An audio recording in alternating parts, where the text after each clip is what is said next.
ঢাকাই সিনেমার Glamour girl, যার জন্মদিন ঘিরে কৌতূহল থাকে ভক্তদের। জমকালো নানা আয়োজনে প্রতি বছর দেশেই জন্মদিন পালন করতে দেখা যায় তাকে।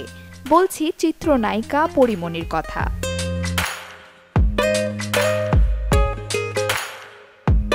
পরীর এবারের জন্মদিনটা কিছুটা ভিন্ন, কারণ একমাত্র ছেলে পুণ্যকে নিয়ে দেশের বাইরেই জন্মদিন উদযাপন করছেন তিনি। সোশ্যাল মিডিয়ায় শেয়ার করেছেন সেই মুহূর্ত।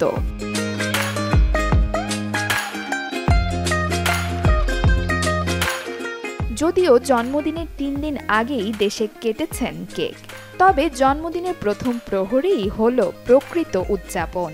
পরীর পোস্ট করা ছবিতে দেখা গেছে ভিনদেশে বেশ হাস্যোজ্জ্বল রূপে ধরা দিয়েছেন তিনি।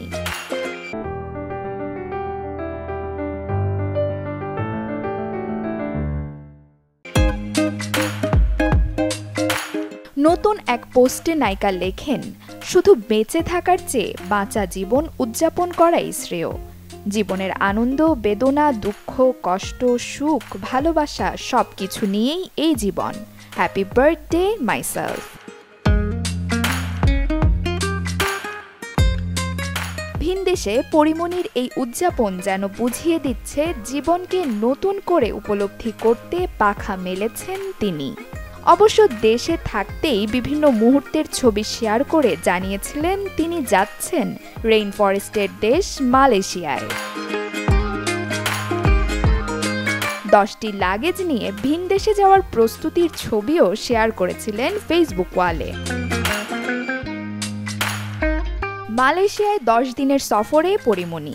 হয়তো প্রতি মুহূর্তে প্রকৃতি আর পরী এক হয়ে হচ্ছেন ফ্রেমবন্দি। কিছুটা অপেক্ষার পর হয়তো দেখা মিলবে আরও আকর্ষণীয় সব মুহূর্ত। তবে থেমে থাকবে না পরীর প্রোফাইলে ভক্তদের উকিঝুঁকি। Desk report, channel 24।